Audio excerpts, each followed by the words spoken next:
нас есть выбор всегда, что делать. Идти дальше по своему пути развития, либо оставаться в ложном эго и жить как все.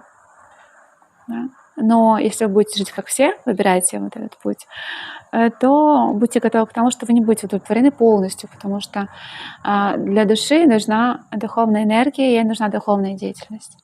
И вы не можете просто так жить материальную жизнь, как бы наслаждаться через чувства и быть счастливыми, внутри счастливыми. Вы можете быть счастливыми через чувства. О, чувства покатали свои, да, вау, классно, чувства немножко подрыгали, и там им хорошо. Но через 5 минут вам хочется что-то еще. Ой, может что-то съесть пойти. Съели что-то. Ой, а может еще что-то. А потом еще что-то. Ой, а может еще куда-то поехать, посмотреть что-то. Ой, еще что послушать, да, и так далее. Это все только для чувств. Это все для чувств. Для души тут ничего. Душа сидит и плачет.